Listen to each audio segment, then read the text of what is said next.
and it means a lot to this gentleman, my very good friend, Mr. Pat Tomasulo.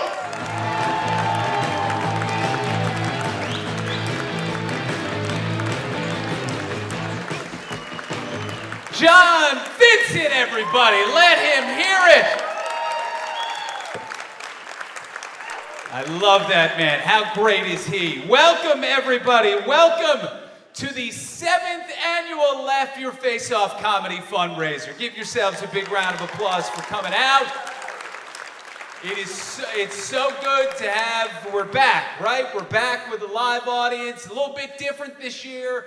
We are live streaming again in the back of the room. Hello, everybody watching at home right now. Thank you. We got people all over the world streaming this tonight, and we have all of you here risking your lives for a comedy show.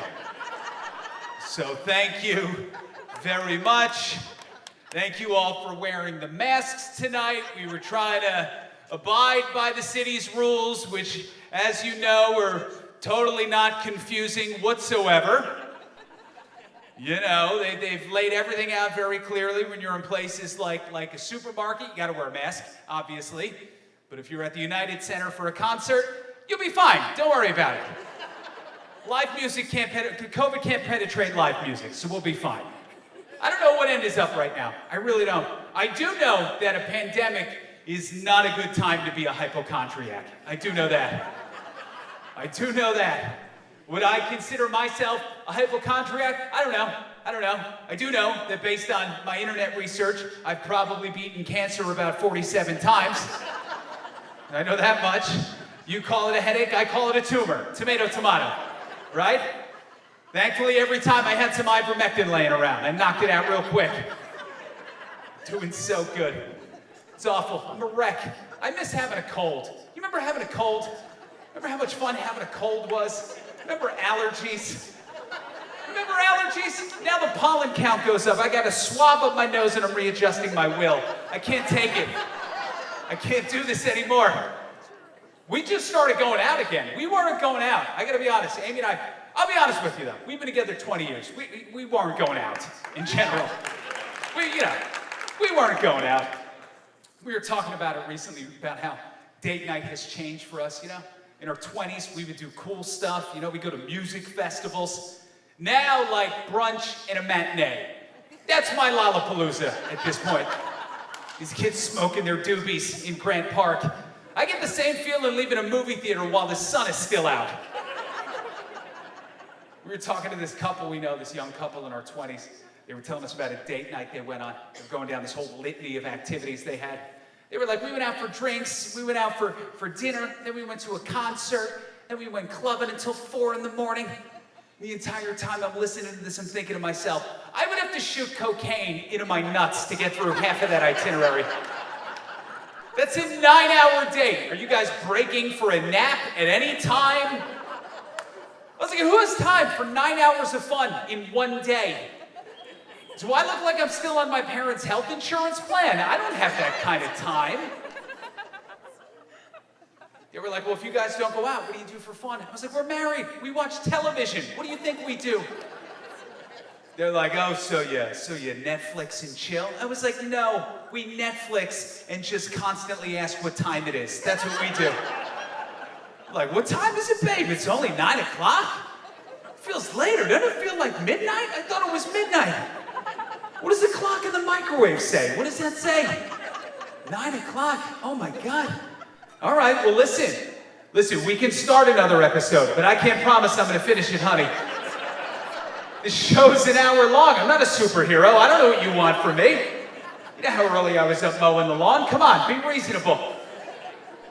We have friends who still go out all night. We can't hang with these maniacs anymore with their 8:30 dinner reservations. 8:30, are you out of your mind? That's when I'm popping my first melatonin is 8:30. I'm not leaving my house.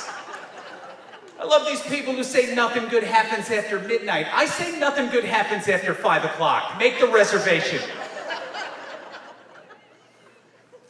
We used to go out with groups, other couples all the time. There used to be a big group of us that would go out to dinner. That had to stop. Nobody ever came prepared. It drove me insane. We just spend the first 45 minutes every time the waitress came around, we'd be like, we just need a little bit more time. Just need a little bit more time. How much time do we need? We made these plans 6 months ago. Am I the only one who's been studying the menu since then? You know, every time we send her away, some line cook drags his balls for our chips and guac. You're aware of this, right? Then they want to order something for the table, right? And people would start voting over appetizers. They're like, well, Pat, we got 3 votes for the burrata and 3 votes for the calamari.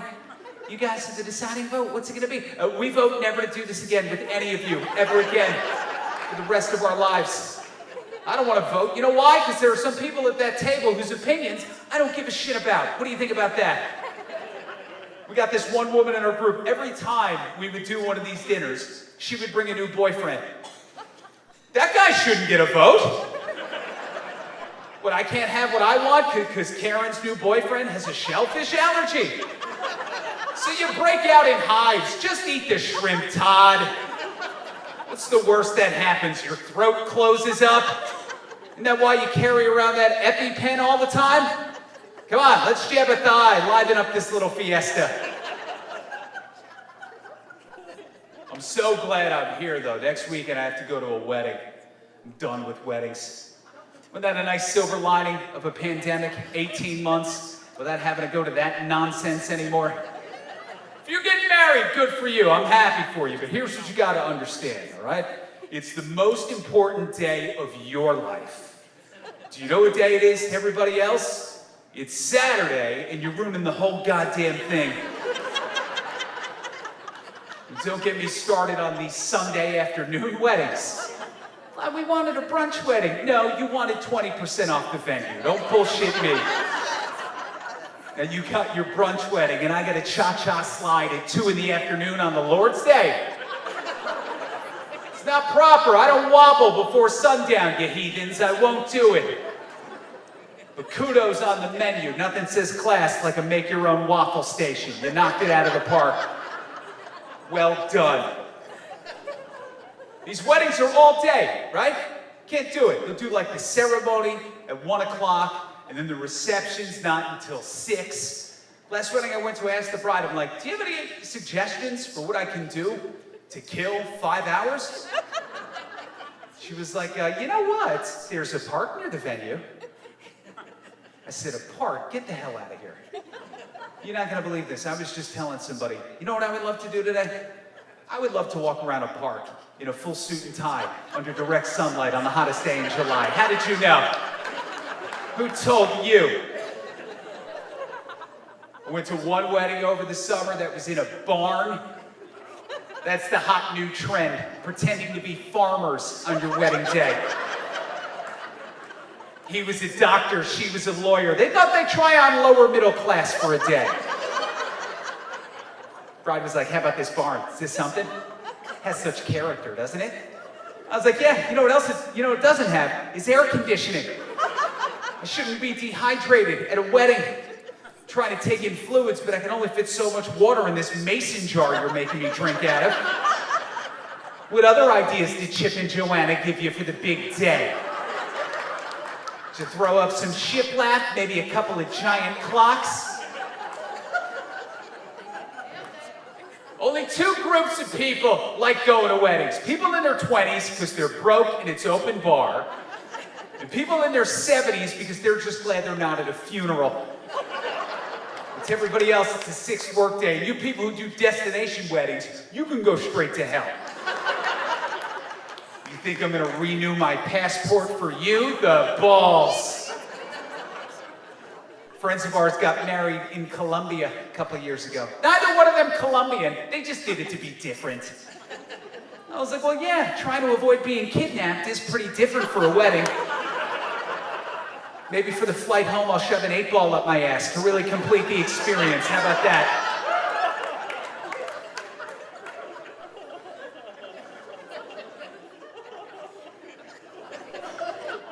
So much has changed since we were last here together, right? We got a new president. Trump is no longer president. Yeah. I noticed 47% of you didn't clap for that one. Relax, I'm not going to get political. I don't want to divide the room. It's not what I'm about. I know Trump is a very divisive guy, right? He's like the cilantro of presidents. Or the anal, right? Right? You're either for or against. There's no, I can take it or leave it.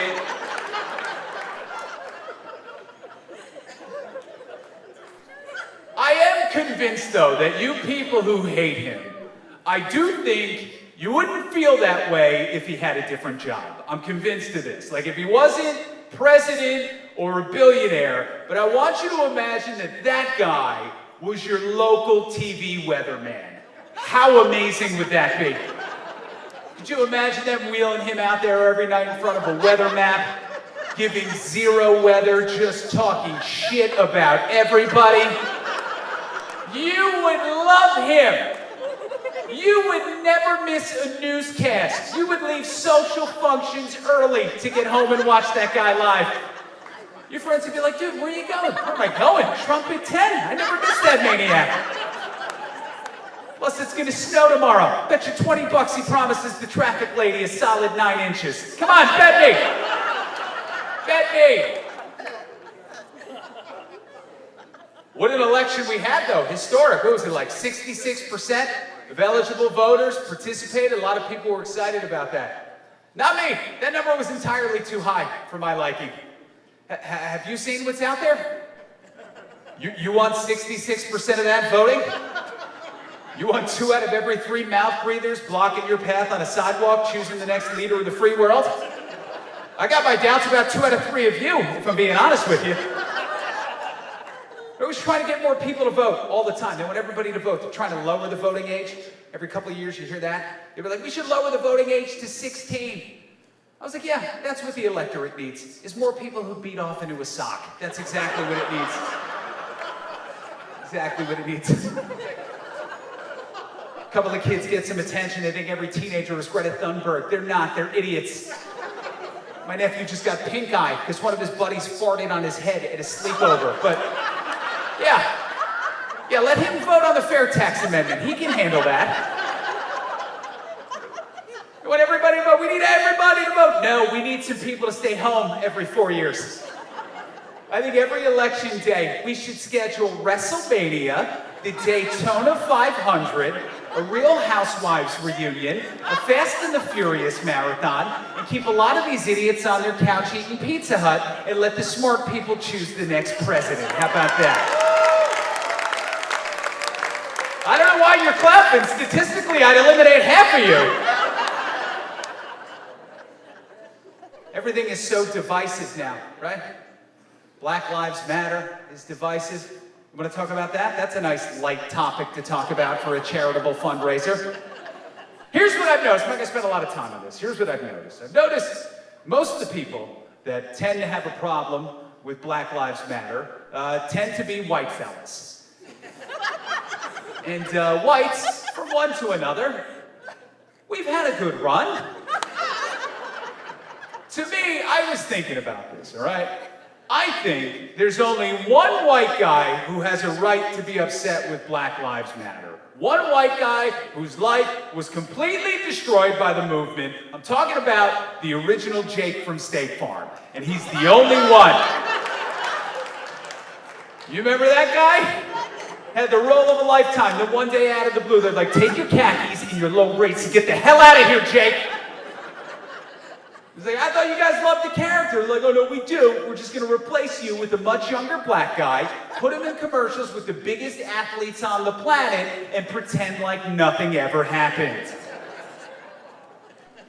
I was thinking about that. When that was going down, Flo, the progressive lady, had to be shitting a brick. Right? Her and the mayhem guy probably lawyered up immediately. Meanwhile, original Jake can't even watch NFL football without taking his Xanax, that poor guy. I give it 6 months before he's hanging out with the MyPillow guy. That's the only way this ends. It's the only way it ends. Wherever you fall on a lot of these issues, at least we're protesting real things, right? You know, we're always protesting nonsense in this country. Companies, we're always protesting companies. Every week somebody's pissed off at Amazon. Listen, is Jeff Bezos evil? Quite possibly. But is that enough to make me give up Prime shipping on a NutriBullet? Not a goddamn chance.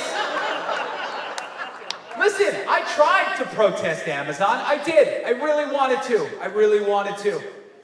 But then my mother's birthday was on a Wednesday, and I remembered on a Monday, and I was like, break up those unions, Jeff. Do whatever you gotta do. Listen, I can't thank you all enough for being here with us for the 7th year. It is crazy times right now. We tried to make this the best experience we could for all of you, and we do appreciate every one of you who are here. So thank you again. Give yourselves a big hand one more time. So, you guys have been so generous, even during the pandemic. Last year we raised a ton. This year we raised a ton. We like to do a give during the show. As you see up there, if you haven't registered already, and on your tables we have little cards there where you can scan a QR code to donate, or where you can text in to donate. Our goal tonight, every year we usually do this throughout the show, and we're able to raise $25,000. But this year we want to go a little bit higher than that, because we got a matching donation this year from one of our generous donors, Gwen Asplund. For every dollar we raise over $25,000 during the show tonight, she will match. So the goal tonight is to get to $50,000 for all of you watching at home and all of you in attendance. And I think we can do it. Do you think we can do it? I think we can, especially because I know a lot of you are sponsors and some of you didn't pay for the tickets. So you're gonna pony up tonight, okay? I am excited to bring this next comedian to the stage. This guy was supposed to be with us last year, but we wanted to save him for when we had a live audience. He is one of Chicago's best. You all know Pat McGann, Chicago comedian Pat McGann. This guy and Pat McGann have an incredible podcast called All Over the Place. I think you're gonna love them. Put your hands together, everybody, for Mr. Jim Flanagan.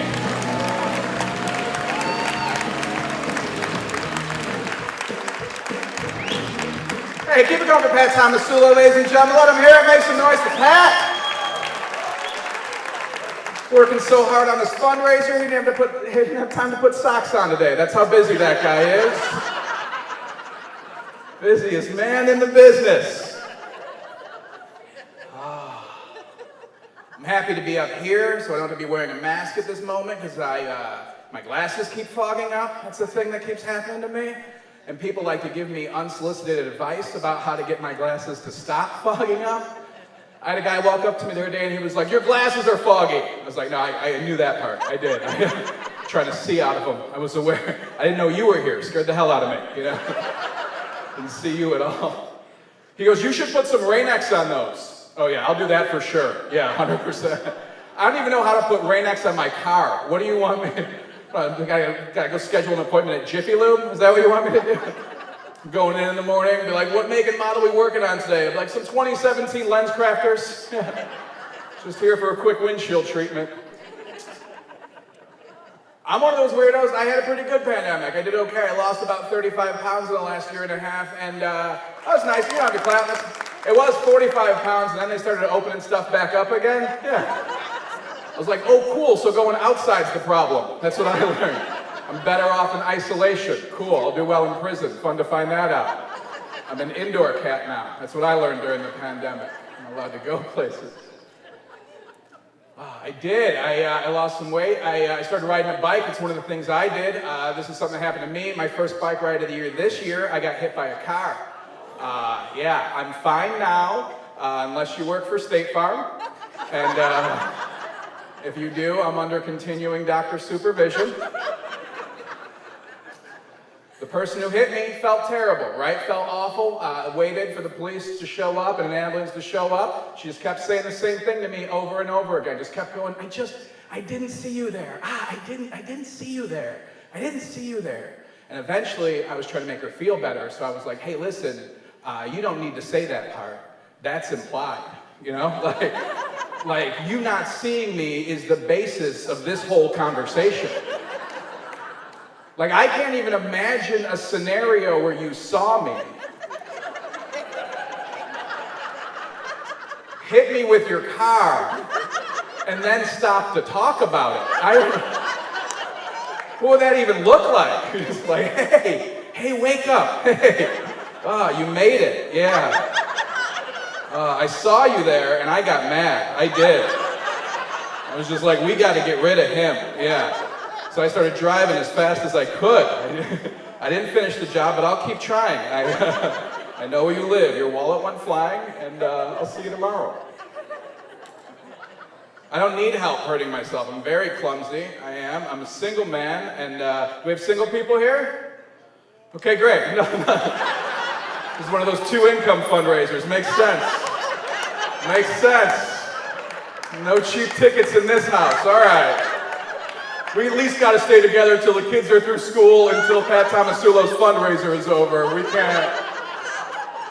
We gotta work it out until then. Married people have one big advantage in life. You always have an emergency contact. That's a very nice advantage you have over single people. I'm at the point, I'm 40, I'm single, I live alone.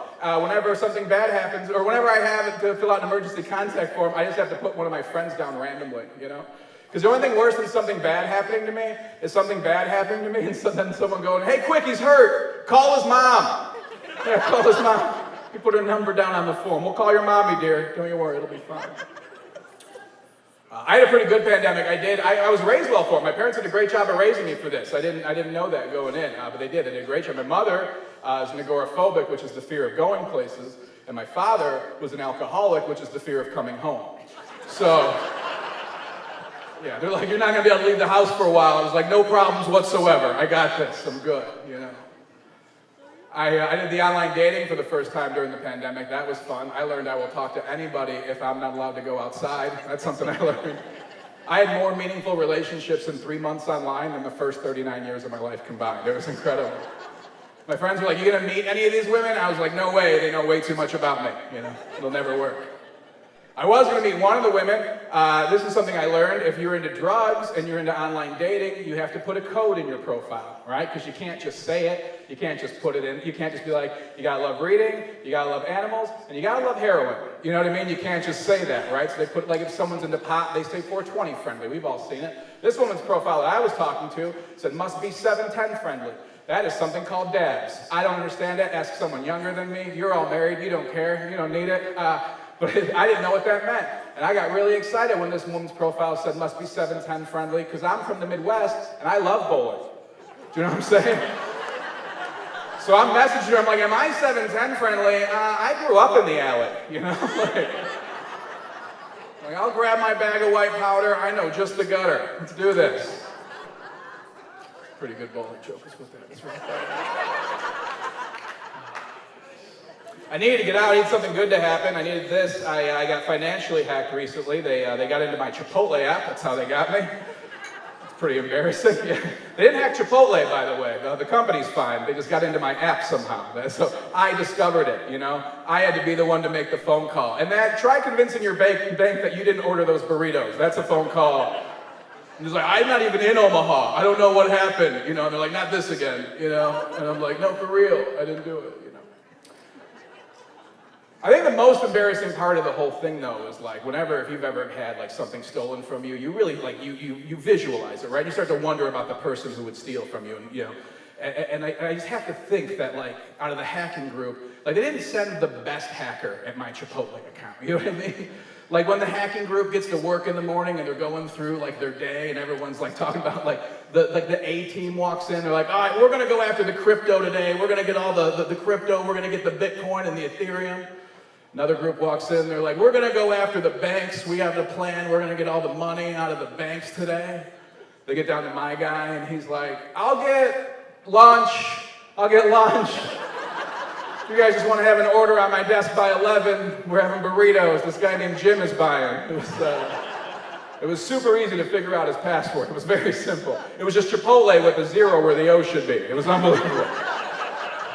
I don't even know how it made it past our security protocols, if I'm being honest. I'm losing my hair. I'm losing it in the back of my head where everyone but me can see it. That was a fun thing to find out last. My bald spot's been my blind spot the entire time. No one thought about mentioning it to me, you know? I went to a new barber today to get my hair cut, and after he cut my hair, he did this thing where he brought out a second mirror and showed me the back of my head. Why would you do that? We were having a good time, you know? We were getting along great, I was gonna tip well, and now you're gonna remind me of the situation? If I were a barber and I were cutting someone's hair and part of it were missing, I would never show that to them after the haircut. Do you know what I'm saying? I would show it to them before the haircut to remind them that this was a pre-existing condition. Like, you walked in with this damage. I'd have like a form and a clipboard like they were renting a car. I'd be like, all right, there's a little bit of damage on the sides. You know I gotta mark everything down. I don't know what happened in the back, but we're gonna have to call a manager before we go any further. It's my first time at this barber shop, so like, hey, since it's your first time here, we'll give you the hot towel at no extra charge. Ladies, I don't know if you know this, but at men's barber shops, we have two options. We can either get a regular haircut, or for a few dollars extra, once they're done cutting your hair, they'll throw a really hot towel on your face. Just for the hell of it, you know?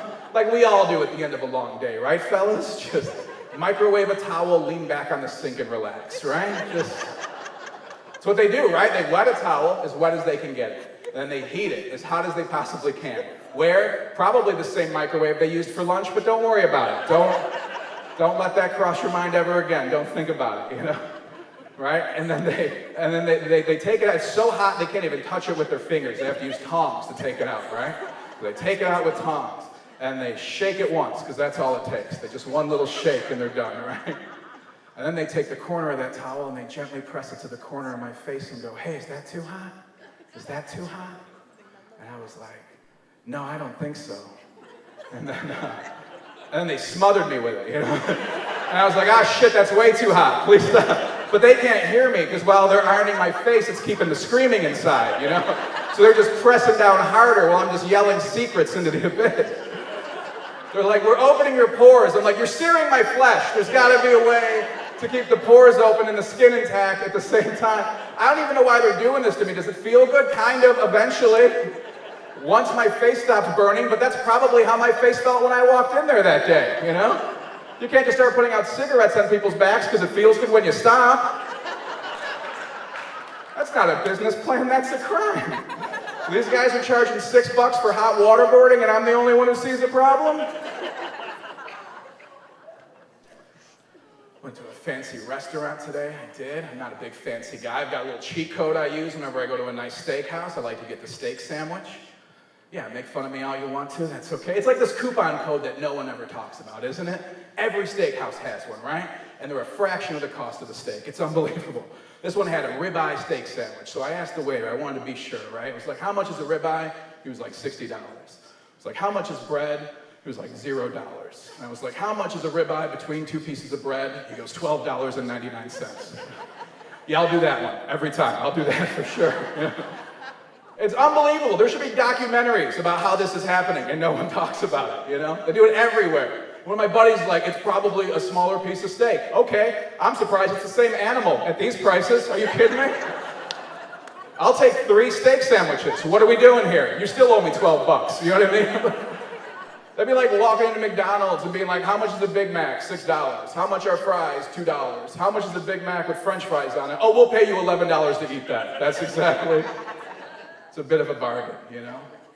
But they know what, they do it for a reason, right? Because if you're at a fancy dinner with other people, you're not gonna be, when everyone's eating a steak with a fork and knife, you're not gonna be that weirdo just like biting into a piece of meat, right? So it gets to me and he's like, what would you like to order? And I go, oh, I'll have a steak sandwich, no bread. Yeah, I'm on the keto diet. And he looks at me, because he knows exactly what I'm doing. And he goes, sir, would you like anything else tonight? I go, actually, yeah, can we get some more bread for the table? We do. We're running low on bread. If you could just slice that right down the middle, it'd make my life a lot easier. Start me off right. I mentioned I started losing some weight during the pandemic, and when you lose weight, you gotta buy new clothes, but they're doing this thing in men's clothes now where everything has like a slim fit and a regular fit, but no one just calls them that anymore. Like every store has to make up their own names for those two fits, right? And they always use antonyms, they always use opposite words of each other for those two fits. And I never know what those two words are gonna be when I walk into a store. But I know that I'm gonna have to ask for the shittier of those two words every single time. Slim fit always gets the better adjective, you know? I was at the store the other day, I picked up a shirt, a woman working there runs over and goes, "Oh, I don't know if that's for you, that's a modern fit." I was like, "Cool, I'll pick a different era. Not the one we all live in. Where are the suits of armor?" I didn't even see those as I was by the togas. That makes sense.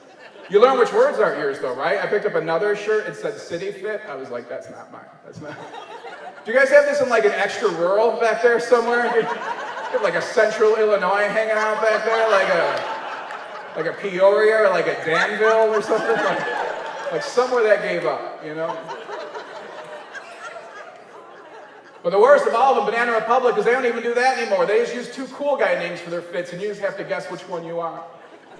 I walk in, they're like, "Hey, welcome, are you a Grant fit or a Colton fit?" It's like, probably not. I'm more like a Jerry. You guys have like a Jerry fit back there somewhere? Or like a Steve, you know? And they're like, "Oh, you're looking for Old Navy, that's their sizes." And I was like, that makes sense, that is. I like donating, I don't like when you go to the store and they try and force you to donate though, right? Like at the register, because every time you say no, you feel bad, you know? The other day I was at the store and they were like, "Sir, would you like to donate $1 for lung cancer research?" And I was like, "Just the Marlboros, please." And that feels awful no matter how many times it happens, you know? But then I was like, "Oh, I found an extra $1. Do you guys have any lighters?" That's how I have fun. I donate blood. I think everyone should do it. I think it's great, but I made a big mistake and gave the blood people my phone number. I got on that blood donation call list, and you can't say no, right? They walk around acting like it's their blood, and I'm just hanging on to it for a while, you know? Guy calls and goes, "Hey, Mr. Flanagan, my name is Bob, and I'm calling from Life Source Blood Bank, and I just wanted to let you know that there's a shortage of your blood type in your area, and every time you donate a pint of blood, it saves 3 lives. Hey, do you have time in your busy schedule tonight to come on out and save 3 people's lives?"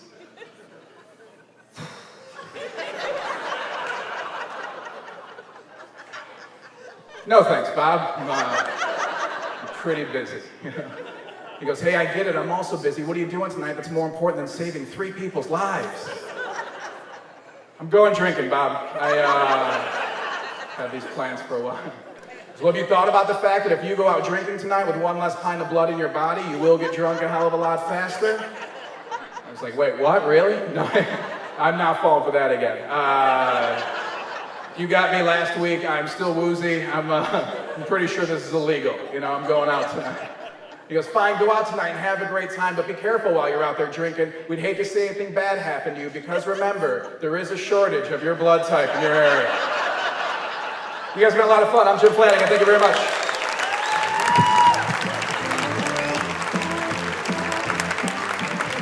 Jim Flanagan, everybody. Let him hear it one more time. All right, we're going to keep this show going. This guy is one of my favorite comics in Chicago. He's actually been with us at Laugh Your Face Off before. You may have seen him on Comedy Central Southside, maybe IFC Sherman Showcase. Basically, every show that tapes in Chicago, he has been on. His debut album is coming out early next year. I need you to start clapping now. Make some noise, everybody. And give a nice welcome to Calvin Evans. Let him hear it.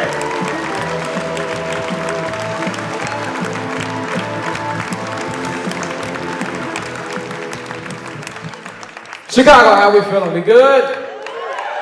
Yeah, we here. Y'all feel safe? We feel safe. Not everybody. I see masks on. It's okay. I like it. Are we shutting back down? Is Chicago gonna shut back down? Y'all giving me emotional answers. I'm asking a real question. No! No! Every time I turn on the TV, I'm waiting for Lori Lightfoot to be like, That's how she looked. Like she just, Lori Lightfoot looked like when she was a kid. He's like, "What do you want to be when you grow up?" She was like, Harold Washington. It's like, "Get the fuck out of here. You stupid kid, get out of here." But she did it. She did it. She did it. She became Harold Washington. She got the little white afro. She got suits, his size suits though. She like, "I told y'all I was going. I told y'all I was going." She walking on the back of it. "I told y'all I was going to be the man. I told you." Oh man, I'm so tired. Like the thing about the mask, I feel like most people are frustrated is when we got used to wearing them. Then they say, "Hey, take it off." He's like, "Great, this is amazing." Then he's like, "All right, put it back on." That's the problem. Putting it back on. I went to a store earlier and the guy was like, "Hey man, I need you to put a mask on or I can't let you in." I was like, "If I put a mask on, I'm gonna rob this motherfucker. You know, you sure? You sure? All right, I'll be back. This is what you wanted. I'll be back. My problem with the mask is there's nobody checking the mask. There's nobody making sure that it's regulated. They just saying put a mask on, right? When it first hit, COVID first came, they said you gotta have an N95 mask on, right? Protects you against everything. Like a takeout box on your face. Y'all remember that? Then 6 months went by, we started making masks out of old t-shirts, sweaters, coffee filters. They didn't care what was on our face. You could have came here tonight with a Power Ranger mask on. They would have been like, table for two, right this way, Mr. Ranger. It's morphin' time, sit down. We were checking people's temperatures. You know how stupid that is? Nobody's showing up anywhere sweating out their brain, just sweating. Hey, how you doing? I just ate a ghost pepper in the car. Go ahead, get me. 100! All right, I'm gonna drink some milk. I'll be back in like 15 minutes. I miss coughing so much. Oh, I miss coughing. Remember you could cough when nobody had flinched? You see two people talking. What's going on? What y'all up to? You in a conversation now. I don't even cough no more. I just elongate my cough. You okay? I'm good. I'm good.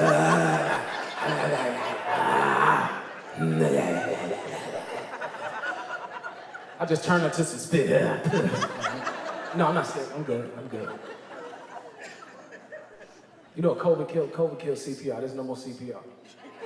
No more CPR. Somebody could pass out right now. We'll be like, damn, he dead. That's crazy. No, right there, he just died. That's crazy. We can't help him. Oh my God. Somebody like, is there a doctor in the house? Yeah, time of death, 8:55. He dead. You can't help him. Keep the show moving. Best thing you do is pump their chest like an air mattress. Like, yeah, he's not getting up. It's over. He was dead. Oh my God. Get him out. Get him out. Stupid.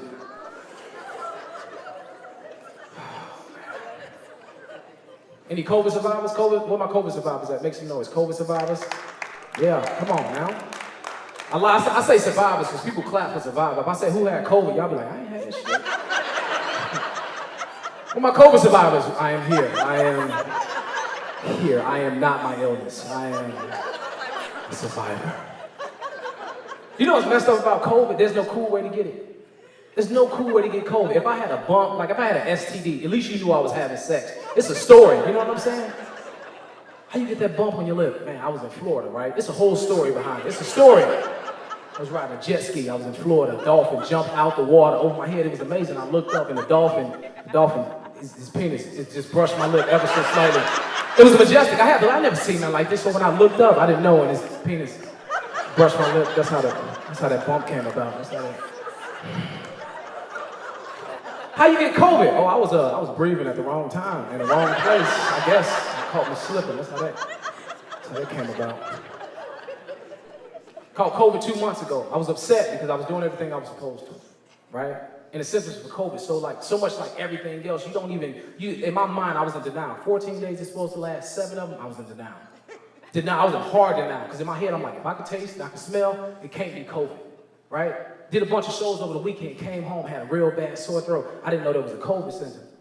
So in my head, I'm like, you know what? I was just talking too much this weekend. That's what that is, I was talking too much. Next day, I went to sleep, woke up, and I had a real bad headache. I was like, oh man, I'm fatigued, I need to drink some water, get some rest, right? Next day I woke up, I had the chills. I was like, man, this Chicago weather crazy. It's so up and down. It's just so up and down. I need to keep a jacket on me in the winter, in the summertime, you know what I'm saying? Went to sleep that night, I had diarrhea and a fever. Diarrhea, I'm shitting, I'm sweating all night long. At that point, I'm like, fuck. I should have never ate that White Castle. I should have never ate that White Castle. Because White Castle get in your body and explode, don't it? That's why they call them sliders. You eat and they slide right out your. You're like, what the fuck is that? I should have never got cheese. They tricked me. What is that? Is that corn? I didn't even have a Fiesta slider. What is this? You ever fart and it stinks so bad to you, you thought it was cancer? Anybody ever do that? Like you smell it, you like, oh man, this smells malignant. Oh my God, I'm gonna need some chemo for Breeze for this one. This is disgusting.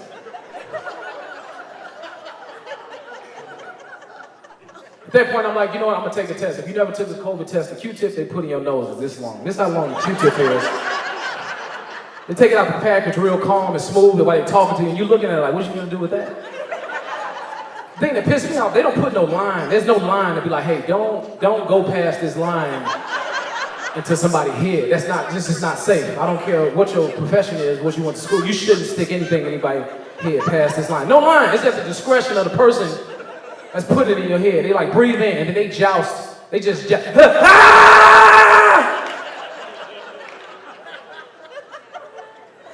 It's like, when you got an electronic, that small reset button, that's what they did. They try to get that reset button in your head. They took 2 memories out of my head. I don't remember being 7 years old no more, I don't.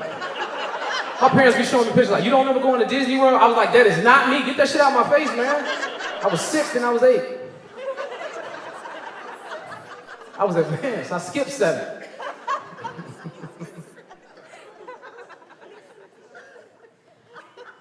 Went to take the COVID test. I knew it was like a janky COVID site because they didn't call me or email me when I was off. They just sent me a text message. It said, you got it, dude. That's what it said. You got it. That's not even the worst part. The worst part was I had to call people that I was around and let them know, hey, being responsible, I had COVID. You might have been exposed to it. And it was messed up because I had been hanging out with my guys that week. So I had to call them on the phone like we had sex. That's what it sounded like because... Hey, what's going on, man?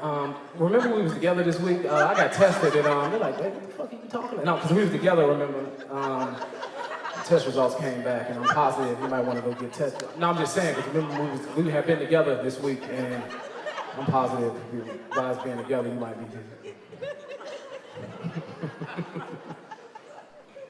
Oh, man. I found this out. Did y'all know that Stevie Wonder had 12 kids?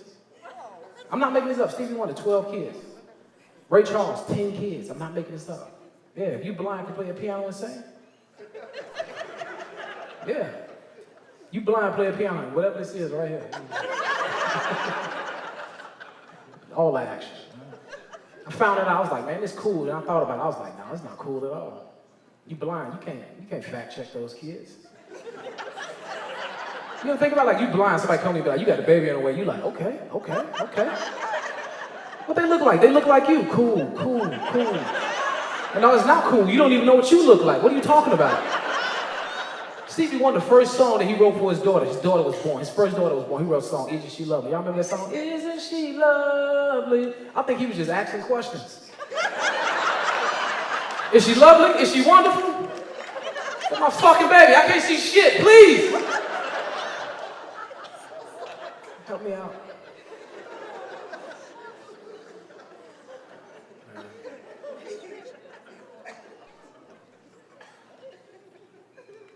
I didn't realize how much white people like dogs. I saw this video online. A white woman pushed a bear off a fence to save her dogs. Have y'all seen this video? If you haven't seen the video, it was like a ring light camera, security camera, right? And there's a bunch of dogs playing in the background, they jostling, playing around. And in my mind, if I saw something like that and the bear started coming over the fence, in my mind, I'm like, hey, get, you on your own. I'm closing the door. Them dogs in God's hands. I can't help them dogs, it's a bear. But she saw that and she was like, not today! And she ran and two-hand pushed the bear off the fence. The bear was falling back like, bitch, I'm a bear. Like, that's how shocked he was. What the hell is going on? You know how sad that walk back to the woods was for that bear? He's like shuffling his feet like, what the fuck was that? I felt like a bear when I woke up this morning, but I guess I'm not. I should have roared, I should have bit, I should have did something. You get back to the woods, his bear friend's like, hey man, what's going on? I thought you was gonna bring the dogs back. He was like, yeah, I was about to get the dogs, but I was climbing the fence. I slipped and sprained my ankle. He was like, no, we saw that bitch pushing. You done for 2021. Go hibernate. You can't hang out with us no more. Bear. But all for her dogs. She did that for her dogs. People love dogs. Where my dog people at? Yeah. Cat people. Where my cat people at? Okay. I asked that question one time. Somebody booed cats. I was like, man, why you booing cats? He was like, they sneaky.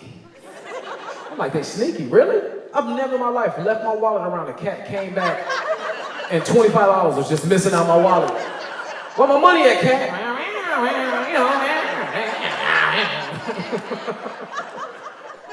Hey, animals, it's crazy. But more people like dogs because dogs make you feel love. That's the beautiful thing about dogs. You go home, you got an animal, dogs tonight, they're gonna make you feel love. Cats different. Cats want you to want them, but they don't need you to want them. It's complex thinking. If you don't understand cats, you will never understand Kanye West. It is the most it's complex. I love cats. I like cats because they're independent. I know cats are independent because I've never seen a cat with a homeless person in my life, ever. As soon as you ruin your life and land on the street, the cat like, yo, I can't do this no more, man. You are terrible. What are you, a human? Oh my God, I'm out of here. But dogs be right there with homeless people every time. They right there. Hey man, you right, baby. We gonna bounce back. Write the screenplay, man. Write the screenplay. You right, they wrong. I love you. I love you, man. I'm so hungry. Stupid dog.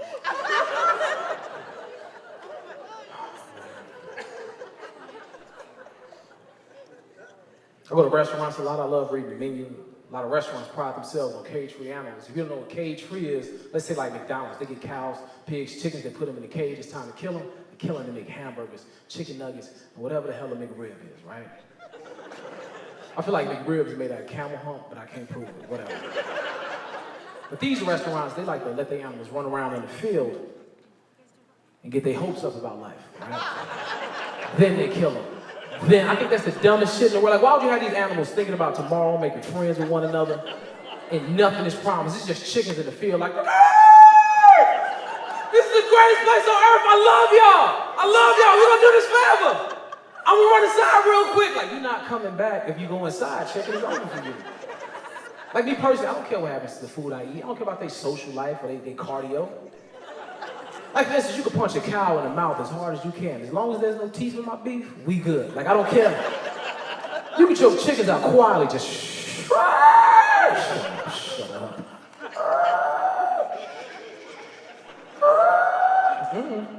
Not today.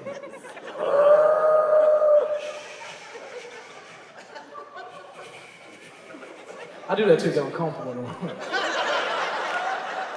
You kick pigs in the stomach as long as my bacon wave up when I fry it. I don't give a fuck. Like, I don't. I've never in my life eaten an unhappy ham sandwich. Do you understand what I'm saying? Nobody bite into hamburgers like, man, this meat is so melancholy. Who's in charge of these cows? We have to get to the bottom of these men. But I get it. People advocate for animals, but it's one animal most of us consume that we don't give a shit about. Lobsters. Nobody cares about lobsters. If you don't believe me, go to a grocery store, go to the seafood section. You'll see lobsters in a tank, bound and gagged, staring out at the world, thinking to themselves, why are they keeping us alive? Everybody in this section is dead. The shrimp, the fish. Do you understand the psychological terrorism that's going on in Marianos? Because every time somebody reaches into a tank to pull a lobster out, another lobster like, oh man, Steve getting set free. No, we not. It's over for Steve. Getting boiled to death. Saw a commercial for turkey bacon, and I got thinking to myself, I'm like, man, I wonder how turkeys feel about being used for bacon now, right? Because traditionally, turkeys only got to worry about 3 major events: Thanksgiving, Taste of Chicago, and medieval times. That's the only times it's like, yo, it's crazy out here. We got to lay low. So I imagine the turkey, we see this commercial, turkey be distraught, he got talks about it naturally. You talk to a pig, pigs, they've been through this for centuries. Walk across the farm, you see the pig, you're like, Gobble, hey man. Gobble, I was watching TV and Gobble, they're using us for bacon. Pig like, oink, so. Well, Gobble, I figure since you and your people have been through this for so many centuries, Gobble, maybe you'll help me and my family through this trying time. Pig like, oink, can I keep it real with you? Gobble, please. Oink. You're acting like a bitch right now. Right? Two get into an argument on the farm, big commotion. All the farm animals, they standing around watching. It's the chicken in the back. He outdone. He like, shut the fuck up! Shut the fuck up! Look, we all lost family members around here, okay? Brothers, sisters, cousins, hell. I just lost a dozen unborn children last week. Did you think about that shit? We got it good. We live in this cage-free environment. I love y'all. I love y'all. We gonna do this shit forever. I'm gonna run inside real quick. I'll be right back. You guys have been great. I'm Calvin Evans. Thank you so much.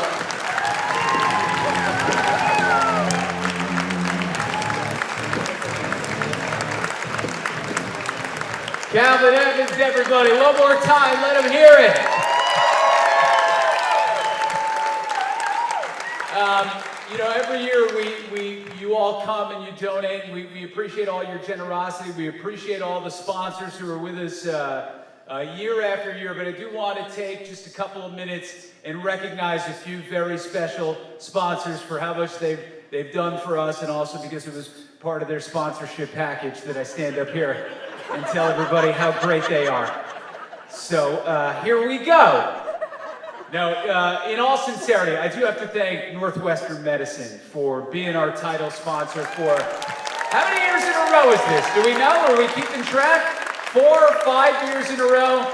They're that team in the back, that bunch of crazy neurosurgeons back there. Those guys party and also take apart brains. So we appreciate them and their generosity.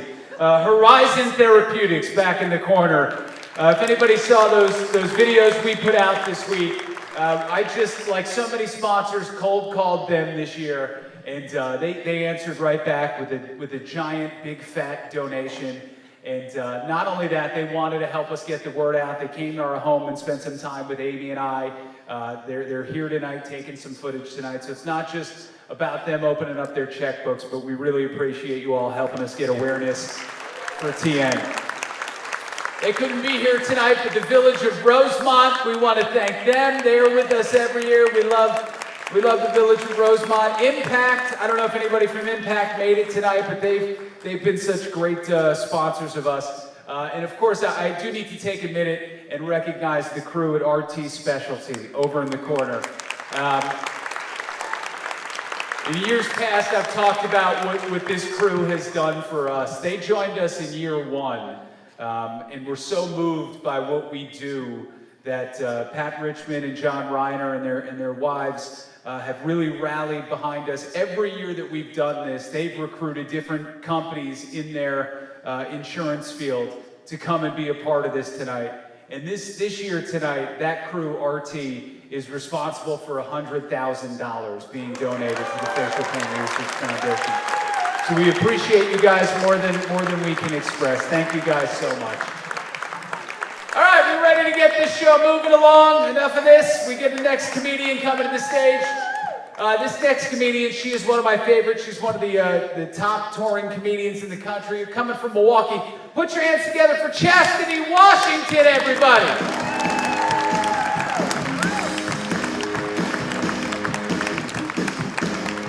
What's going on, y'all? Make some noise, make some noise, make some noise, make some... It's a great cause. We back out in the world, y'all. We back out in the world breathing on each other a little bit. Just a little bit. Was anybody else during the pandemic, during the lockdown, were you at home in the dark, rocking, crying, watching Undercover Boss? Anybody else?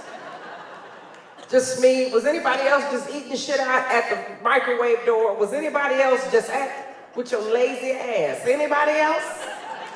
Eating shit at your freezer door. Anybody just eating? Turned you into a vampire, didn't it? You was in 3 weeks. 3 weeks, you didn't know how to do simple shit no more. You go outside, you can't walk no more. Anybody else? I used to be good at this. He used to be forward. I used to be good.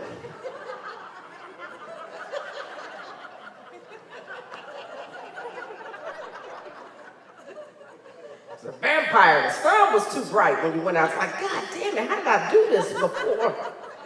I used to be good at this. Yeah, we made it through, y'all. And at the beginning, you was a little afraid at the beginning because nobody knew. You didn't trust anybody, did you? You didn't trust nobody. Go by, sir, go by. Anybody? Go. You go. Go. Somebody sneezed, they a murderer. Ain't they a murderer? Everybody was talking about their mask. I got tired of my mask because I got tired of my goddamn breath. That's what I got tired of. Got sick of smelling my breath. Anybody else just sick? I just kept hearing myself breathing. You ever hear What is wrong with me? Why am I breathing so hard? Why is my mask wet? Why does my mask smell like corned beef? I don't even eat no corned beef. Why is my nose running? Is your nose running?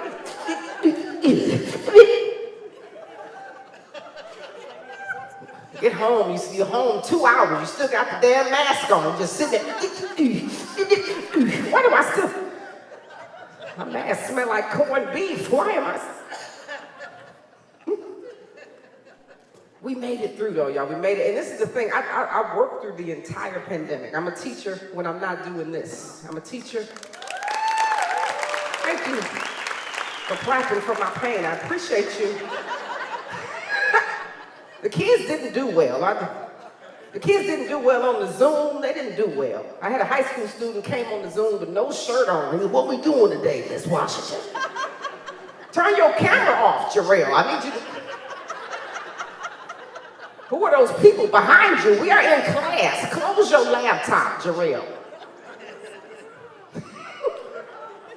They didn't do well. Kids didn't do well, just period. They came back, they didn't have any sense of social distancing. Kids didn't care about 6 feet. They was like, "Why? She's my friend." Miss Washington, we're friends.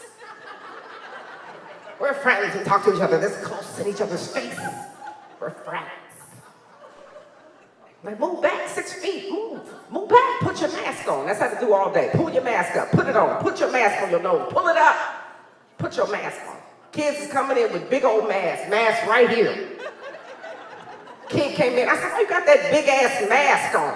"This is my mama mask." "Why you got that Louis Vuitton mask on? Go over there and put that Frozen mask on. Defeating the purpose, you're trying to kill us. The kids didn't care about the pandemic. They didn't care. They came right back TikTok. They just came right back.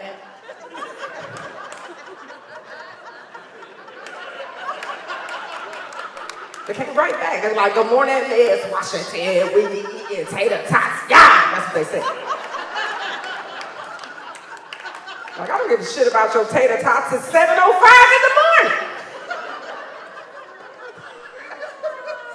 Y'all talking too loud. Go and eat your breakfast, please. People don't understand that I'm a teacher. I've been teaching since 1999, right? And I appreciate that for the second pain clap. Thank you. So the thing is, people don't understand. Teachers have to pray. We have to pray before we go into work. I have to pray, "God, please let it be 57 inches of snow, God." Don't let any of the buses start, God. Just let it be a winter emergency, God. Let it be a small fire in the back bathroom, God. Let the pipes bust, God. Don't let Adriana come to school today, God. Just give 5 of the kindergartners pink eye, God. Just the ones that don't behave, not all of them. Save us, God. People don't get it. I literally spend the day, I'm just trying to get to my office, y'all. I just want a moment of silence. That's all I need. Just a minute. I'm sneaking out of the cafeteria. So I'm trying to get to my office. And teachers, we have eagle eyes and dog hearing. We don't miss shit. So I can hear it. At 7:07, I can hear the rustle in the boys' bathroom. I already know it's the middle school boys. I can hear it. Whoop, whoop, whoop, whoop, whoop, whoop, whoop. I can hear it. But I can't go in the boys' bathroom because it's piss everywhere. It's piss on the lights. It's piss on the walls. It's piss coming out the mirror. It's piss coming up off the floor. It's piss everywhere. Pissy, piss.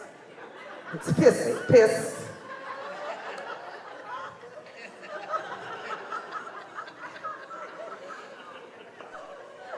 I can't touch the door. I gotta kick it with my foot like, "Come out this goddamn bathroom. Bring your ass out this bathroom." You hear me calling you. Demario, bring your ass out this bathroom. You come out the bathroom breathing hard. I said, "What are y'all doing in that bathroom?" "Nothing." Y'all doing something. Y'all in there doing cocaine. Get your ass out this bathroom and go to the middle school pie. Y'all thought I meant that. Then no, they weren't. Okay. They're doing cocaine at your school. And then, of course, after I finished that situation, my back is hot because the kindergartners are in line behind me staring at me like they're gonna murder me. You ever seen?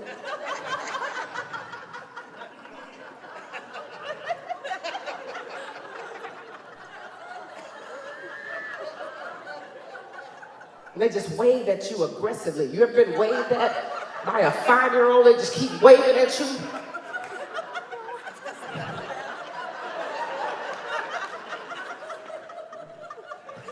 Hi, good morning. Shit, hey, sweetie, hey.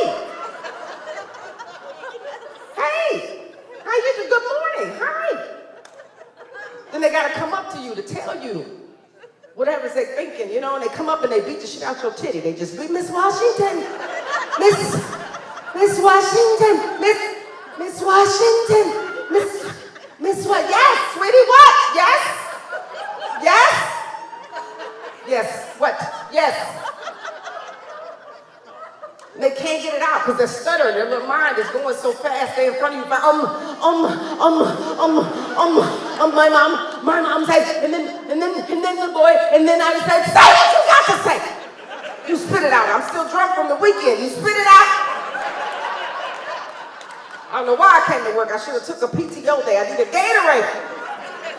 Say what you got to say.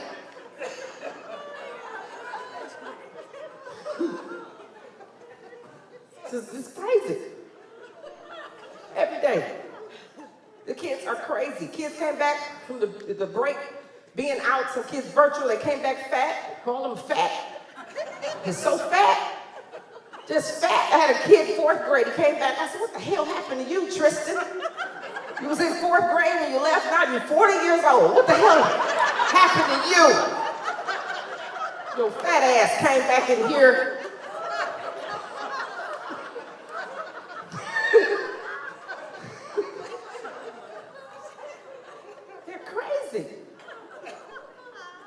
I go upstairs, they tell me that, you know, hey, Miss Washington, you go upstairs and help in 1st and 2nd grade. This is one of the other schools I was at.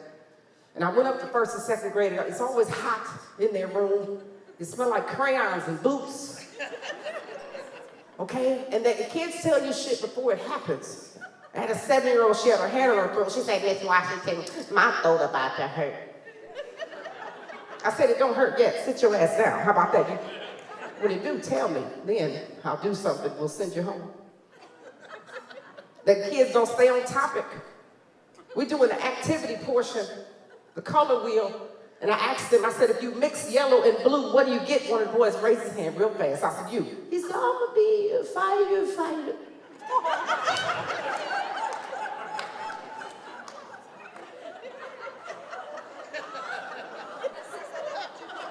What the hell that got to do with the color wheel? I need you to stay with the group, Bryant. They got shit to do with what we're talking about. The kids snap. They want their turn. They get upset with you. They don't get their turn about the swings. They snap out. I didn't know it was that big of a deal. We had to get a system. We had to do it like an assembly line, right? On the swings. You gotta make sure everybody get their turn. So you pick them up, put them on, push them, pick them up, put them on, push them, pick them up, put them on, push them. You gotta do it fast. So I pick up the baby, I put her on the swing, I push her, I turn around to get the next baby. She done ate all the damn wood chips from underneath the swing. Then her mom comes to me, Miss Chastity, Amber can't poop. I know she can't poop because she's a beaver. How about that? Ate all these goddamn wood chips. Who gonna pay for them is what I'm saying. Y'all not taking that out of my check. That's not my fault. I didn't do it.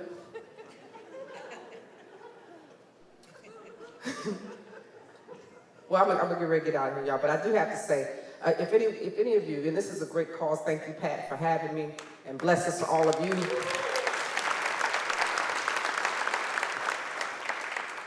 You know, the pandemic was tough, lost some folks, you know what I mean? But it was some folks beforehand that we lost that I still ain't got over. I ain't got over that Prince is gone, y'all. I ain't got over Prince. I don't know, I'm Prince. Ooh, Prince. Amazing musician, best ass out jeans ever. I found out shit about Prince I didn't know till he was gone. Who knew Prince had parents? I thought God just threw Prince down in a purple egg. That's what I thought. I said, Prince was in the Bible. It's been 12 years since Michael Jackson died. Like, I was a diehard Michael Jackson fan, period. I don't care. All of them, Jesse Jackson. I didn't give a damn. I'm a Jackson fan. And I'll never forget the day Michael Jackson died. I remember being at work and I saw it on the news, the ticker, Michael Jackson, 50 dead. I'm like, no, how is Michael Jackson gonna die? He's not even real. I am devastated. I drive home. I'm bawling. I get home, I took off all my clothes. I sat on my kitchen floor naked. I held my left titty and I sang Man in the Mirror for 3 weeks. I just sat there,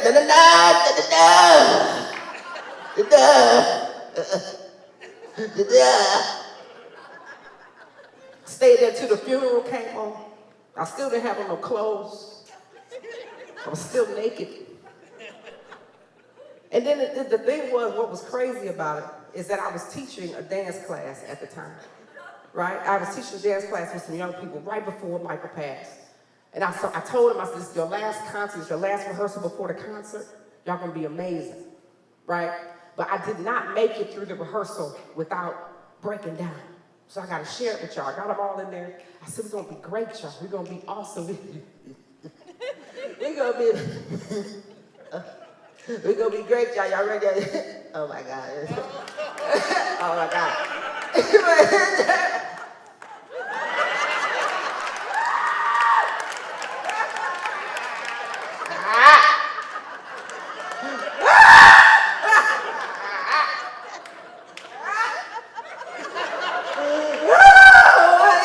Let it die, God. You didn't have to let it die.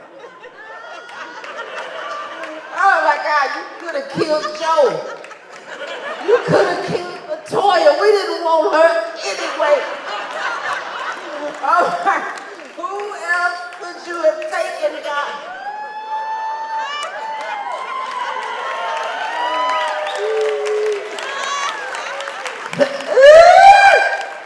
Thank y'all so much. God bless y'all.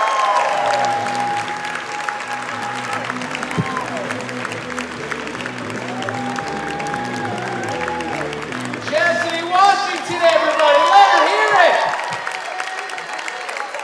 Hey, don't forget, text LYFO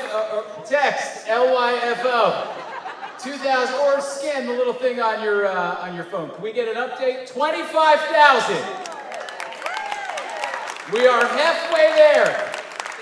And I'm warning you right now, nobody's getting out of here until we hit 50. I've already told the valet he's commandeered all of your keys. Hey, want to give a big shout out to, we got a lot of people here. We got a lot of watch parties going on all across the country. We want to give a big shout out to Brenda Sharp up in Ontario on the Lake in freaking Canada. That's how far we've gone. Has a huge watch party going on up there. We appreciate her. 26,000, very nice. We'll get there, we still got a little time. We got one more comedian for you guys. You guys ready for one more? This guy has, he's a late night guy. He's done Conan. His album Happiness debuted at #1 on the iTunes comedy charts. Joining us all the way from LA. Put your hands together for Kyle Ayers, everybody. Let him hear it.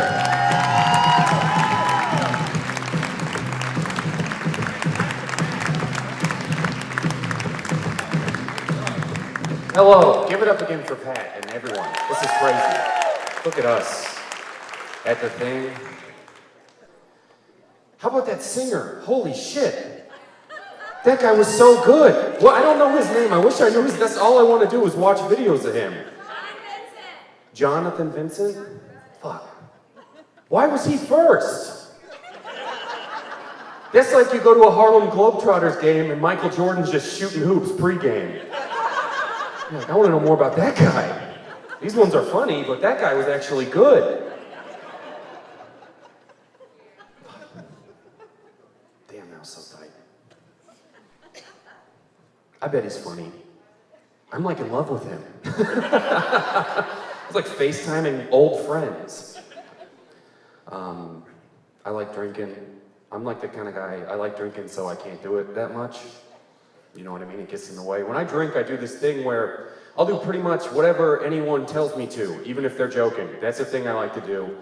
I was drunk at this karaoke night, super drunk. My friend came up to me and he said this. Oh, he's a black guy. That's not what he said. I knew that already. But could you imagine if there was a reveal? But he goes, just tell him, like, what, are you serious, Will?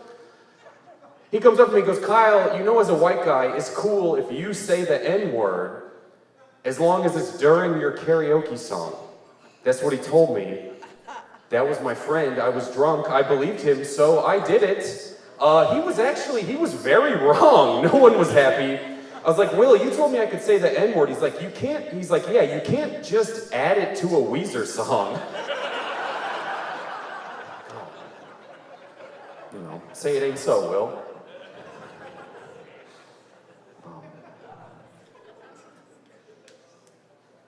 This is what I look like. I shave my head for some reason. It's a weird time to be a white dude with a shaved head. You know, people ask where you were in January and like who you follow online. I'm holding on to the beard. That's really all I got. If I shave the beard, I feel like I look like a video game creator player before you change anything. You know what I mean? Very like default player B vibes. That's who I am. I grew up in Missouri, never a woo, and not even while you're there. My family's all rednecks. I grew up in a town called Lake Tapawingo, Missouri. It is all rednecks. My uncle is the king of the rednecks. This is true. My uncle named all of his daughters after different Allman Brothers songs. So my cousins are Jessica and Melissa, and Jessica live at the Beacon Theater, 1973. She's a little louder and longer than her sisters, kind of like a bonus kid.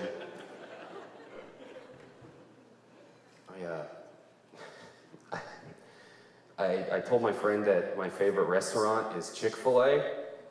That's my favorite. I love that place. I told him, and it's a restaurant legally, I think. And I told him, I was like, I love Chick-fil-A, and he got so mad. I had no idea there was a controversy around eating at Chick-fil-A. He's like, dude, you can't eat at Chick-fil-A. They hate gay people. That's what he told me. He's like, dude, you can't eat there. They hate gay people. And I'm just like, I can't eat at a place just because that place hates gay people? I ate dinner at my parents' house for years.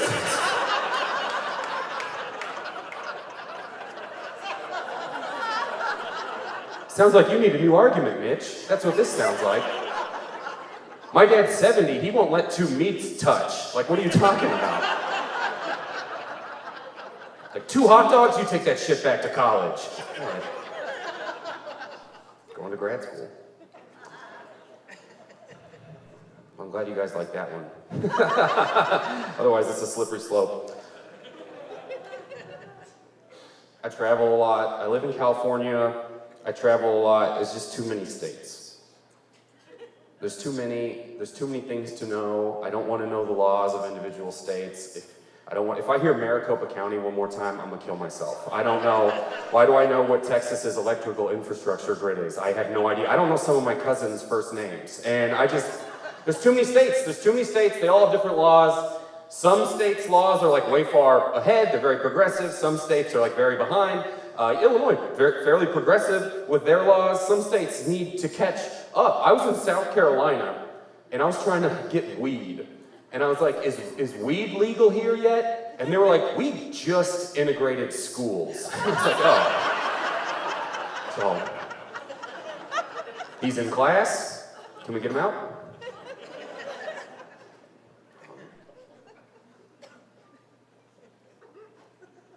Quarantine was, wild. I got laid 3 times in quarantine. I thought that was good. I got laid 3 times during quarantine. Thank you. I do live with my girlfriend, but still. It's hard from 6 feet apart. It's hard. Move 5 foot 8 inches closer. Let's figure this out.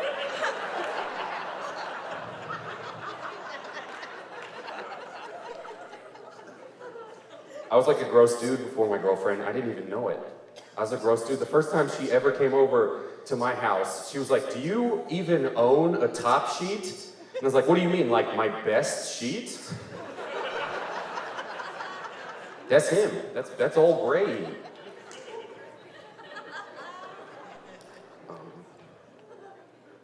I love Chicago. I used to live here. I worked down the street at the Apple store wooing the apple or the store? It doesn't matter. I don't want to get into it. Right there at North and Clybourne, I worked there, and it was not, nothing exciting ever. Nothing good, like nothing. It's whatever. The coolest thing that ever happened was one time Buzz Aldrin came into the Apple store from space. Yeah, and that's a credit. You know what I mean? He came into the Apple store. I got to sell Buzz Aldrin an iPad, and then I got to hang out with him while he just played with the iPad. I loved it, and I was excited. I'm like, look at this. This is like an American hero. This is like a world legend. He's here, and I also really loved, he's like an older guy. He was embracing new technology. And then I looked to see what he was doing on the iPad. Like I looked over. I swear to God, the whole time, he was just in the books, just flipping through the pages as fast as he possibly could. He was going page, page, page, page. And he saw me and he goes, this is the most amazing thing I've ever seen. And I was like, ever, Buzz? Like more than the moon? This is a Winnie the Pooh demo book you're reading right now. This isn't the full book. I worked at the Genius Bar at the Apple store for a little while. Nightmare. One time a guy came in screaming. He's screaming. He's like, you gotta help me. You gotta help me. You gotta help me. And he's just screaming. And I'm like, what's wrong? And he goes, how do I get these Amber Alerts to stop? And I was like, I don't know, find the girl. Like, what are you doing? I'm sorry your Tindering got interrupted because someone lost their kid. What are you doing? Swipe, look for it. Proximity based. 6 years, that tag has never worked. All right, Chicago people. I posted a video of the Willis Tower on Instagram with the song New York, New York playing over it. I thought that was funny, and I posted a video. And I got 2 replies from people that said, how long are you in New York? That's scary. Because they live there, and how would you not? They're like, I haven't seen that one, but... And then I got 2 replies of people that out of nowhere said, we still call it Sears Tower. Fucking relax, okay? If you wanted it, you should have shopped at Sears more, you know what I mean? That'd still be the name. Sears is gone. Leave it alone, it's an ad for a company. Sign up for those credit cards at checkout if you don't want your tower to change.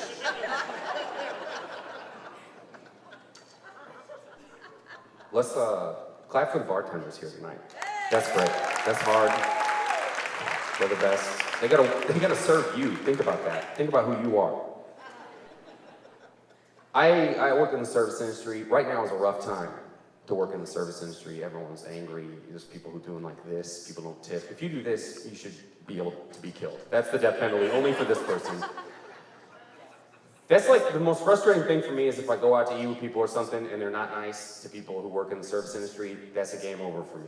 And everyone who is not nice to people who works in the service industry has the same thing in common. They have never worked in the service industry before. They're always mean, they've never done it. I feel like America needs a program so adults know how to act at restaurants. We need like a program. In some countries, thank you, I am a hero, thank you.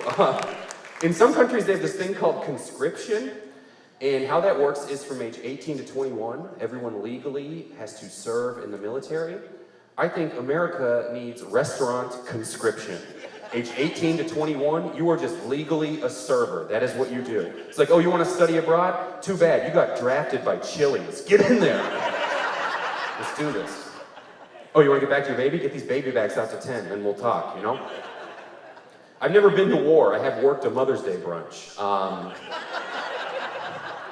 What's bloodier?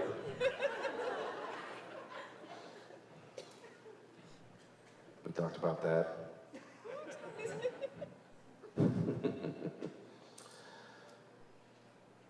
Quarantine for me was a time where most of my friends are dumbass comedians. So I just watched a bunch of people spend the first month of quarantine learning basic human skills. Like all my friends were like, oh, looks like we're gonna be inside for a month. Did you know you can make food in here? You know what I mean, stuff like that. I got real into cooking, I would, I love like doing it all. I got real into cooking, real into baking. My least favorite part about cooking and baking is probably recipe websites. If you've ever looked up a recipe online, you think that you're gonna get the recipe. But what did you say no? What you actually get is some stranger's life story, a bunch of ads for Zappos, and maybe how much flour you need. Like, that's what it is. It's insane. Why do I need to know all of this? You're scrolling. You stop talking about your fucking parents. What do I need? It's some anecdote. You don't need, every single one is the same. It's like, I want to know how to make snickerdoodles, and you Google it, and you click it. It's like, hey everybody, thanks for coming to my baking blog. Today we're going to learn how to make one of my favorite fall flavors, snickerdoodles. And it's like, enter. Fall always reminds me of the time before Mom and Dad were gone. What the fuck? Where am I? Crisp, winter's air, but the temperatures of late summer. Mom, Dad, and I would always walk around the neighborhood with our dog Roger, named for Dad's favorite Yankee. Mom and Dad up front, Roger and I lagging behind. We'd walk around and Dad would point out all the new developments in the neighborhood, all the new houses, all the new yards. And then he'd point to some of the older houses and he would say, look, they don't make them like that anymore. And we keep walking along. Roger and I lagging behind. Then one day the Honda Civic hopped the curb. Dad was gone in an instant. Mom lay bleeding out on the sidewalk. Seeing that the love of her life was gone, I think she just let go too. And as I looked at my parents bleeding out on the sidewalk, I thought, well, they don't make them like that anymore. And you know what else people really don't make anymore? Snickerdoodles. So you're gonna want to get 1 cup of flour. All right, everybody, that's it for me. Thank you so much. What a wonderful time here at the show.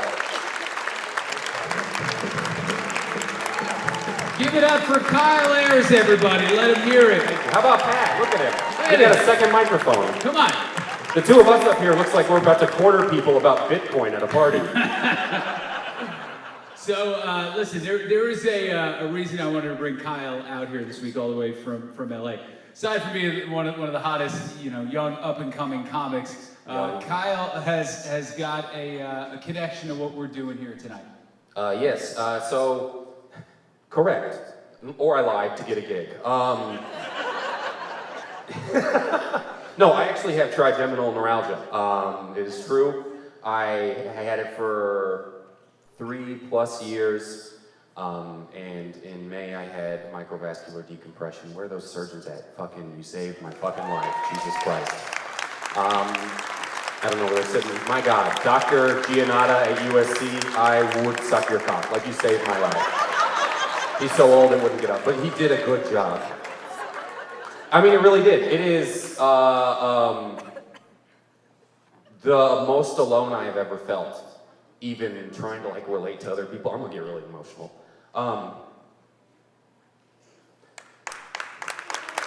It is. If you have it,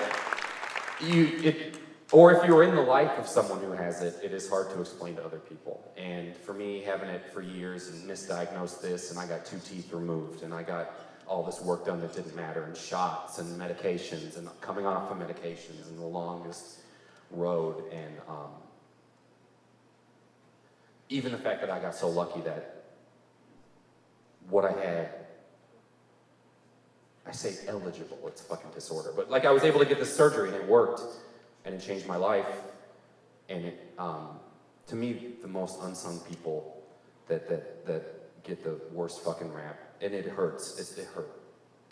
But you, my girlfriend, people who live with people who have this and have to take on this giant burden along with them is such a selfless act.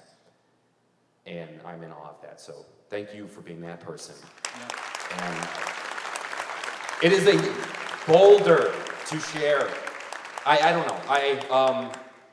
I thought it would never end. And I hope that we can find a way to make it so it can for everybody, because now I didn't remember my life before it. Years. Yeah. You know, we're obviously so incredibly happy for you, Kyle.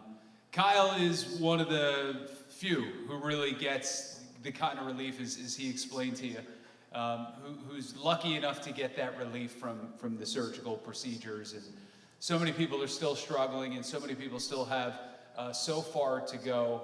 People like you're going to see in this video, patients like Ruth Nelson. So the pain, for me, this side is worse, but it's both sides. Imagine Wolverine just like over and over, but with molten hot claws he just dipped in lava. Sometimes it feels like a knife stabbing you. It feels like just crushing me, just like and squeezing and torturing. You just want to jump off a cliff. You want to die. Anything to make it stop.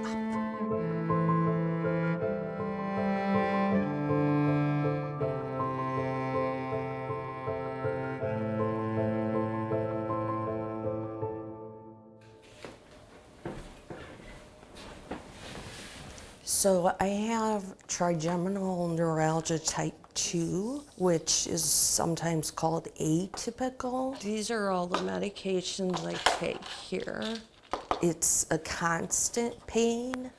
My wonderful husband puts them all in a pill box for me so I remember.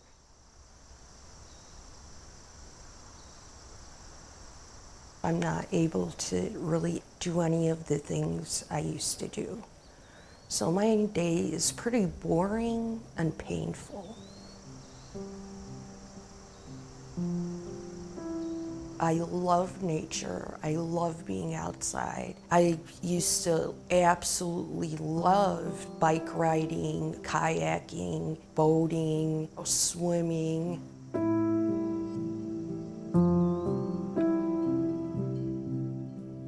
Over the years, I've been able to do less and less.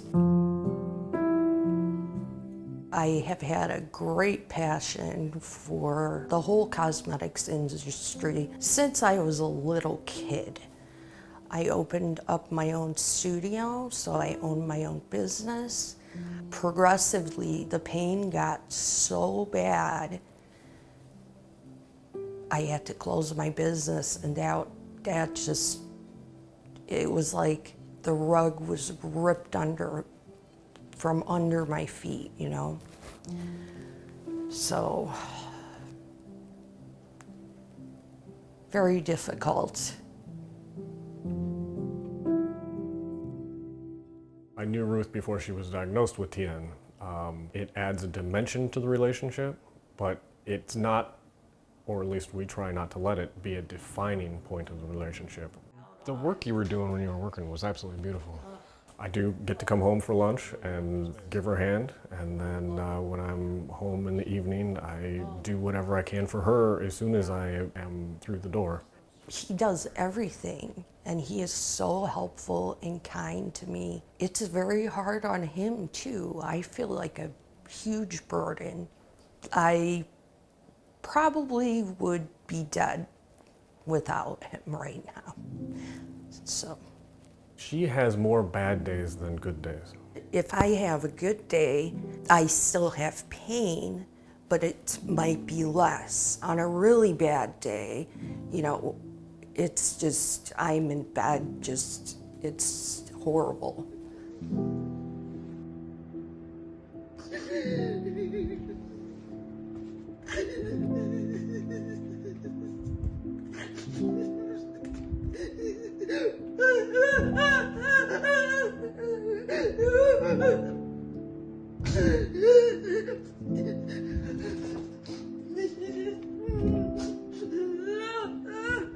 All of a sudden, I just start feeling this stabbing, just searing, like someone took a molten hot knife and was just like stabbing me, and it's like nothing can stop it. You can take every medication that you possibly are allowed for the day, and it doesn't stop. So it is so awful. I would not wish this on my worst enemy.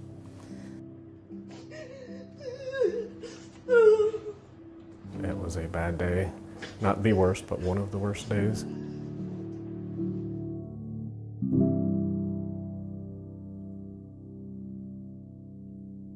You know, the disease has been progressive.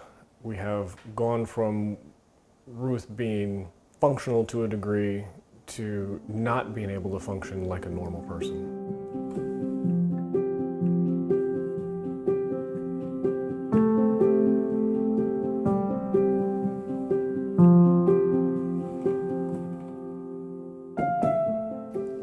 Well, without hope, it's hard to see the next day. Hope is the thing that keeps all of us going. Hope that we can find a cure, a treatment. Any little bit helps if anybody can donate. It's a really great cause, and they're doing really great work in the research field. So this is very important, and it gives me hope. That's the only thing that gives me hope.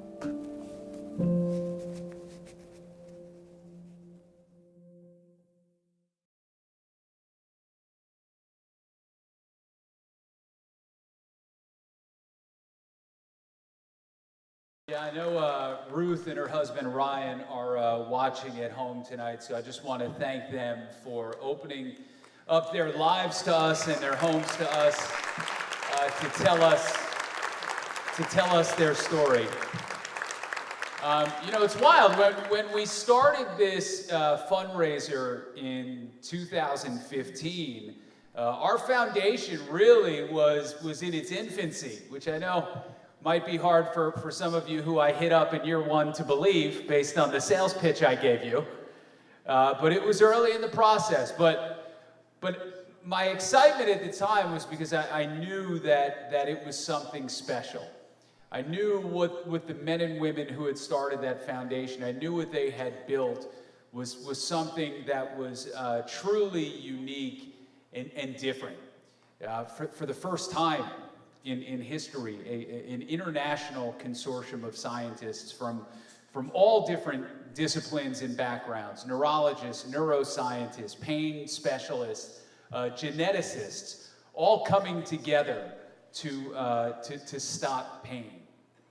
And, you know, what we've accomplished over the last 7 years, obviously the result of those incredible minds, but also just as equally responsible for that have been all of you who've come and supported us year after year and who've opened up your hearts and your wallets to us, and all of you watching at home. When we did this in 2015, the foundation, we were funding 4 research projects. Now we're funding 9 because of you, because of the money that you guys have given us throughout the years, and we've recently hit some pretty incredible milestones in 2 studies specifically. One of them I know I've talked about in years past, our genetics study. We're getting ready after so many years to release some of our findings for publication, but I can tell you that we believe that we have found some of the genes that cause trigeminal neuralgia pain in some patients, which is a big finding. And in the true complementary nature of our research, the findings from that project have informed another one of our projects, which deals with the protective coating on your nerves, a substance called myelin. One of our brilliant scientists in her research project believes that for some patients, trigeminal neuralgia pain is the result of that myelin breaking down. And if we can find a way to repair or rebuild that myelin, then possibly we can end the pain. And I am very excited, and I'm proud to tell you all that we have hit a milestone in that project. And currently we are recruiting for our very first human clinical trials. So which is pretty incredible for a group that's only 10 years old. And if any of you are patients or any of you are watching and are potentially interested in being a part of that research and enrolling in that study, go to facingfacialpain.org, our website. You can email us there and potentially be a part of that if you meet the criteria. But we know with this disease, there's not going to be a silver bullet that helps everybody. There's just not. This project might not help everybody, and that's why we continue to recruit the brightest and the best to help us continue and to help us grow and to help us go down and pursue new paths and research that maybe we're not even thinking of right now. And that's where all of you continue to come in, and that's where we hope we can rely on all of you for years to come. So I told you our goal was to hit 50. Why don't we bring that little thermometer up right now, see where we're at. We're close. We're close, but we got a little ways to go. And like I said, the doors are locked. John Vincent is standing in front of them right now. And anybody who tries to get out, he is going to take down one at a time.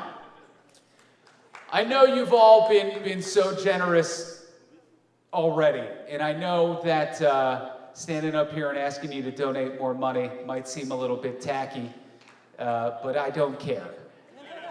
I have no shame, and I will stand up here and grovel as long as it takes to get that matching $25,000 so we can hit $75,000. Thank you, Diana Richmond. Thank you, Dr. Jerome, neuroscientist from Northwestern, my good buddy. He's a party, that one, let me tell you. You get a couple of whiskey sours in him, and it's on. 41,000. 41, we're practically at 42. Who's gonna get us over 42?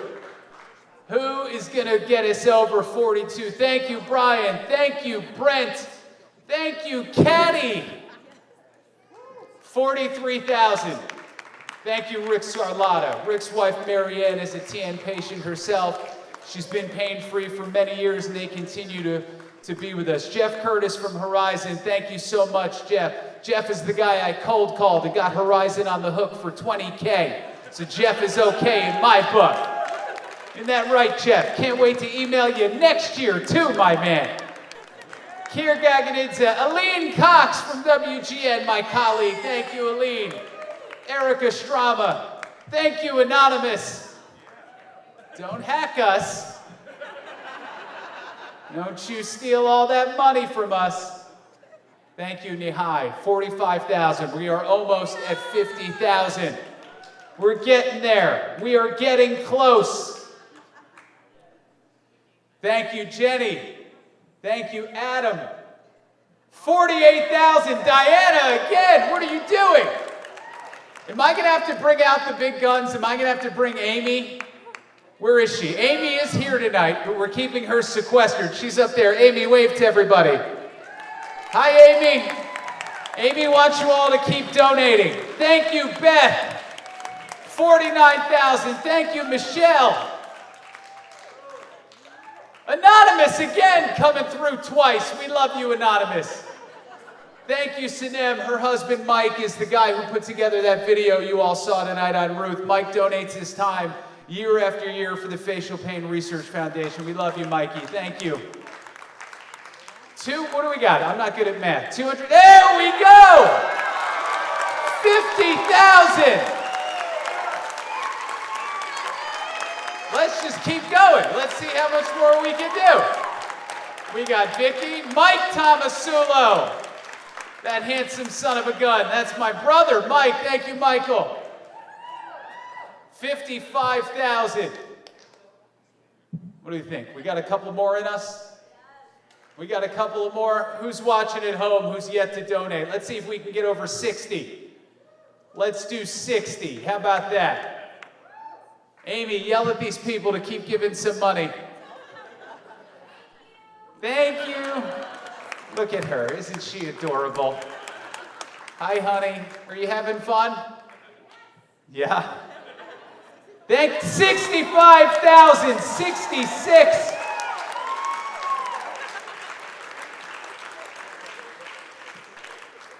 How many more we have in us? Do we have a few more? Thank you, Joanne. 66,759. Thank you, Fair and David Canales. 69,000. Thank you so much, Michael. Let's get to 70. Can we hit 70? Wow.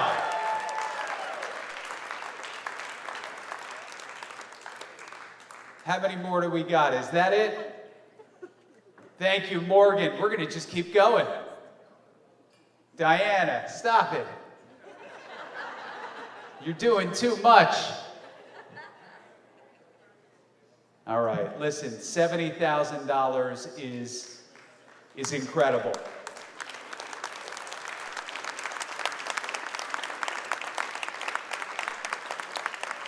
We've got 70,000 plus our $25,000 matching donation from a generous donor, Gwen Asplund, that puts us over 95,000 raised just alone during the show tonight. And with all of you and all of our sponsors and everybody who participated in the silent auction, we've raised over 400,000 tonight for the Facial Pain Research Foundation. We cannot thank you enough for being with us year after year. We know that the things are kind of upside down right now, but we are going to keep doing this no matter what's going on in the world. If we have to do it alone again in a country club over Zoom, we'll do it that way, but we're not going to stop until we get close to a cure. Thank you. Thank you all so much. Thank you for coming. Please get home safe tonight. One more time, a big round of applause for all the comics you saw tonight. Jim, Calvin, Chastity, Kyle, for Johnny Vincent, my name is Pat Tomasulo. Have a good night, everybody. Thank you.